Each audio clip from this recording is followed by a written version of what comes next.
Waxabajji 10/2026 oduu sibuu neetwoorkii yeroo kana isin biraan geenya. Badhaasaa Haacaaluu Hundeessaa 5ffaaf qophiin taasifamaa jira jette Aadde Faantuu Damisoo. Durateessuun faawundeeshinii Haacaaluu Hundeessaa Aadde Faantuu Damisoo ibsaarra waxabajjii 10/2026 miidiyaaleef laatteen badhaasa sanaaf sirboota bitootessa 22 bara 2017 akka lakkoofsa Itoophiyaatti haga bitootessa 21 tti baantu wal dorgomaa jedhame. Badhaasichi dameelee 11 of keessaa akka qabus ibsameera. Albama waggaa, wallee aadaa, wallee ammayyaa, wallisaa cimaa, weellistuu cimtuu, weellisaa yookaan weellistuu cimtuu haaraa, qindeessaa muuziqaa cimaa, viidiyoo bareedaa, siinaamaatoogiraafii fi kiiroogiraafii akka ta'an Aadde Faantuun himtee jirti. Dabalataanis badhaasni umurii guutuu akka jirus Aadde Faantuun ibsiteetti. Badhaasa sanaaf sirboonni 250 ta'an dorgommiif walitti qabamu jedhameera. Ogeeyyiidhaan calalamanii gara abbootii seeraa dhaqus jette. Dorgommii sanarratti yaadni ogeeyyii 90% akka qabaatuu fi sagaleen uummataa 10% akka qabaatu ibsameera. Oduu ittaanuun manni murtii Keeniyaa himannaa pirezidaantii ittaanaa biyyattii aangoorraa kaasuu deeggare.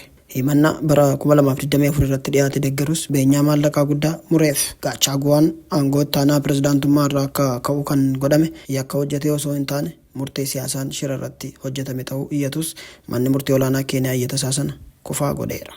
Haa ta'u garuu seeneetiin Keeniyaa yeroo ittaanaan pirezidaantii dhukkubsatee jirutti mirga isaa kabajuu didee jechuun beenyaa shilingii kitila 50 akka kaffalamuuf murteessee ture. Pirezidaantii Wiiliyaam Ruuttoo aangootti dhufanii hedduu osoo hin turin ittaanaa isaanii Rigaatii Gachaaguwaa malaammaltummaa mootummaa xiqqeessuu fi saba walitti buusuun mana maree biyyattii keessatti himanni irratti dhiyaate. Miseensonni paarlaamaa biyyattii hedduun sagalee kennaniin akka Gachaaguwaan aangoo gadi dhiisu murteessan.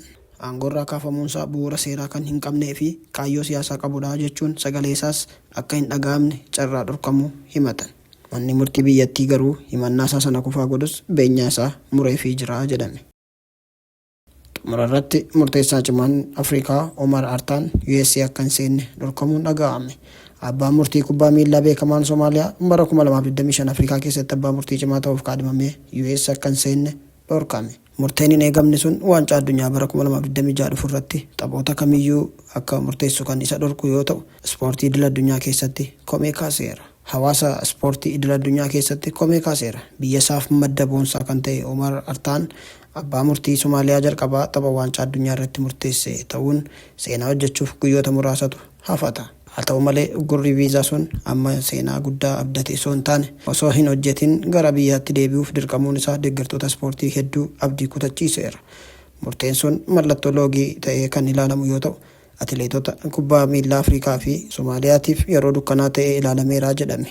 Imala Omar Artaa waancaa addunyaa irratti boonsaan biyyaa fi ardii isaa bakka bu'ee taphataa jedhamee yaadamee ture xumuramuun isaa akka gaaddidduu dukkanaa dandeettii isaa fi ispoortii sanarratti darbatameetti ilaalamaa jira jedhame.